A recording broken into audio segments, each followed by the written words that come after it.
¿Qué tal amigos de Sin embargo al aire? Nos da mucho gusto que nos acompañen y que además compartan nuestros productos informativos. Eso, además de que nos estimula, nos apoya para seguir adelante con este proyecto periodístico. En las últimas semanas ha despertado singular interés una propuesta del presidente López Obrador en el sentido de que los ministros de la Suprema Corte de Justicia de la Nación deberían ser electos por el voto popular. Esto con el propósito de que se sintieran más comprometidos con el pueblo y con las causas de la justicia que se administre en favor del pueblo y no en favor de los poderosos como reclama el presidente de la República. ¿Habrá en la historia alguna similitud entre la propuesta del presidente y lo que en algún pasaje de la historia del país se haya legislado de manera similar? Sobre ese tema hablaré con ustedes hoy, en mi columna Puntos y Contrapuntos.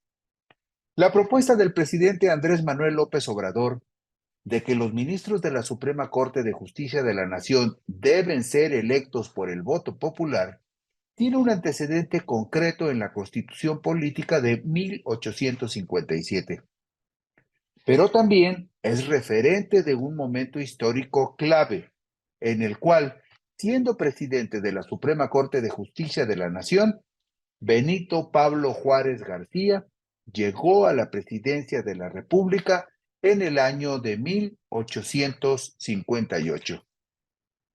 De igual manera, la llegada de Juárez a la presidencia de la República tuvo un significado trascendente para el país, pues fue el preámbulo de la llamada Guerra de los 3 Años, en la cual se enfrentaron los liberales puros que encabezaba el primer mandatario contra los reaccionarios conservadores que se oponían a la plena vigencia de la Constitución Política de 1857, que eliminaba los fueros, los privilegios y la preeminencia de una oligarquía en la que entreveraban sus intereses los hombres más ricos de la época, los políticos corruptos y los más altos dignatarios de la Iglesia Católica.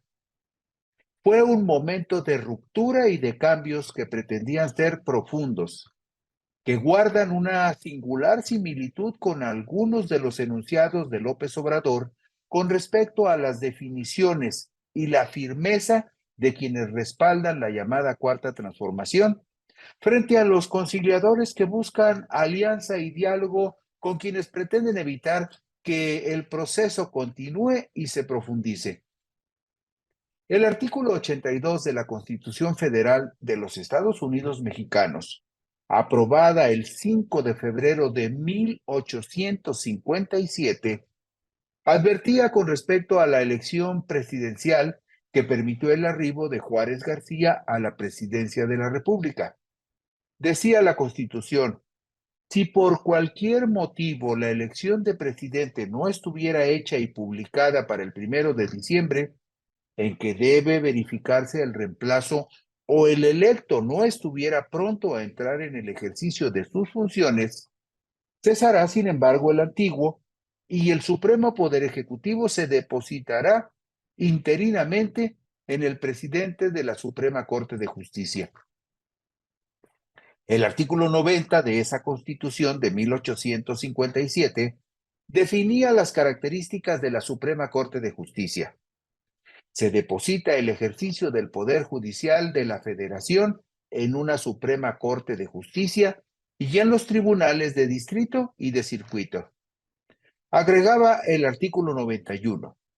La Suprema Corte de Justicia se compondrá de 11 ministros propietarios, 4 supernumerarios, un fiscal y un procurador general. En la Ley Orgánica Electoral aprobada el 12 de febrero de 1857, se establecían los procedimientos para los nombramientos de presidente de la República, de presidente de la Suprema Corte y de magistrados de ese mismo tribunal.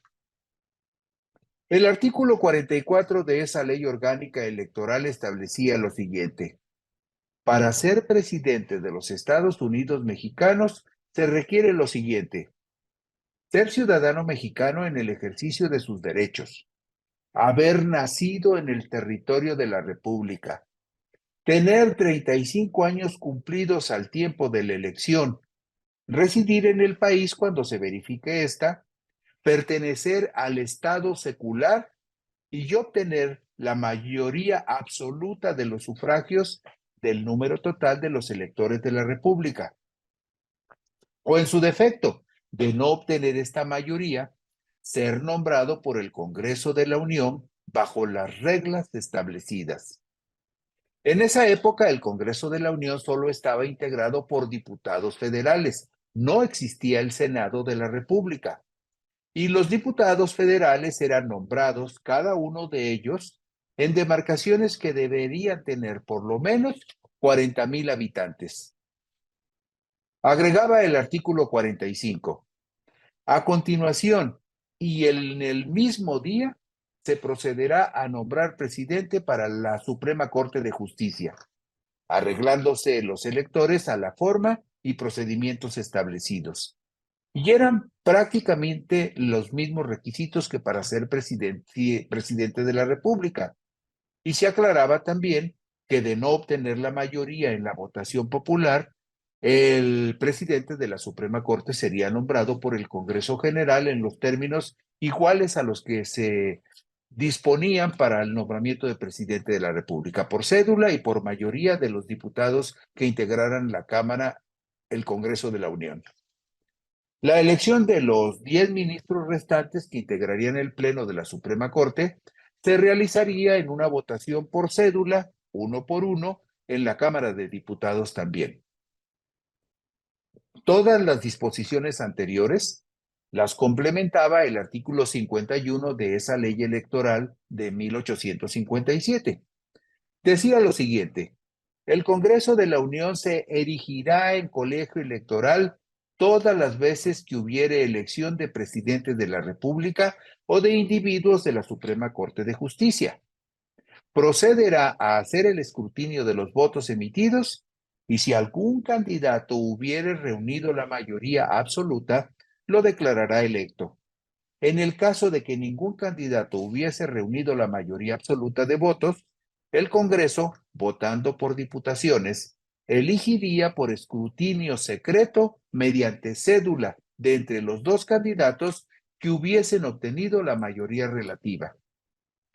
La Constitución de 1857 fue elaborada y promulgada luego de la derrota del dictador Antonio López de Santa Anna en la Revolución de Ayutla, encabezada por el liberal Juan Álvarez, quien inició la revuelta el 1 de marzo de 1854, en una revolución a la cual se sumaron algunos de los llamados liberales puros y radicales, como por ejemplo Melchor Ocampo, Ponciano Arriaga, Benito Juárez, Guillermo Prieto, Miguel Lerdo de Tejada y Filomeno Mata, entre otros.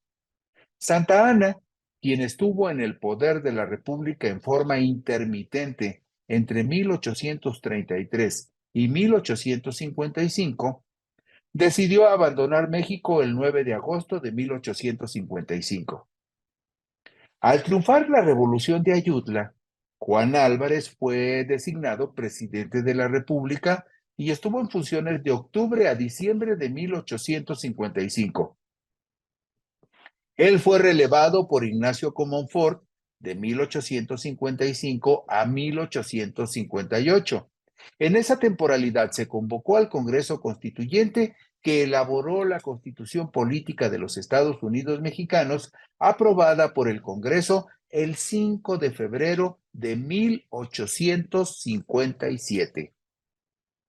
Antes de que fuera promulgada la nueva Constitución, ya se habían aprobado en México leyes que incomodaron a la oligarquía, pero en particular irritaron a la Iglesia Católica, pues se estableció distancia entre los asuntos del clero y los asuntos de un Estado laico.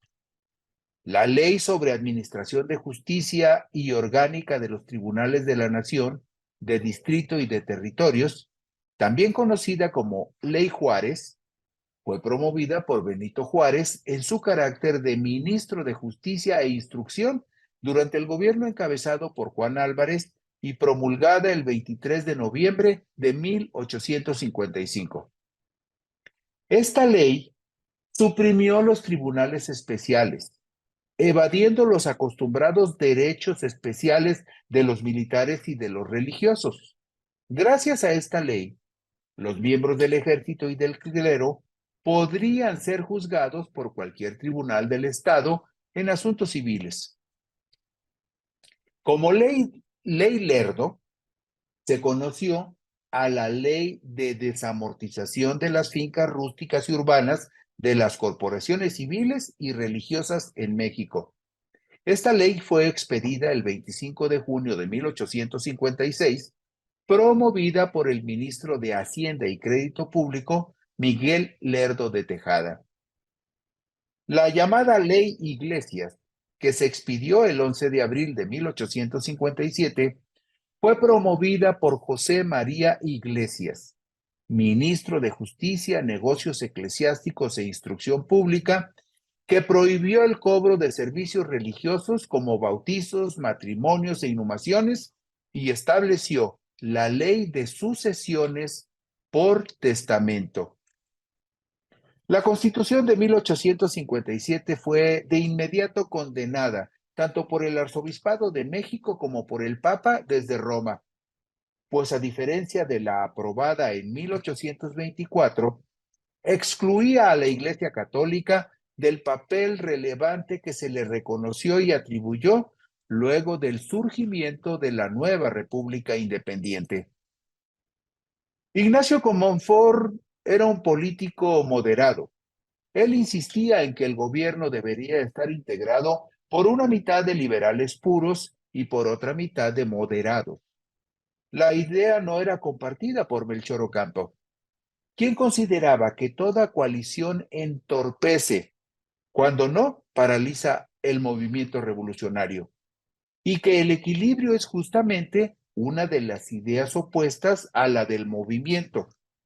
Esto según refiere el historiador Jesús Reyes Heroles en el tomo número 2 de su trilogía histórica conocida como El liberalismo mexicano, publicada por la UNAM en 1958 y reimpresa por el Fondo de Cultura Económica en 1982.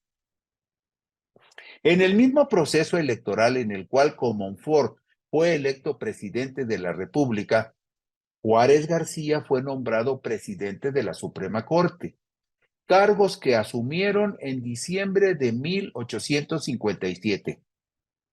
Con la anuencia de un nuevo Congreso menos radical que el Congreso Constituyente, Comonfort logró que fuera aceptado el nombramiento simultáneo de Juárez García como titular del Ministerio de Gobernación en su gabinete.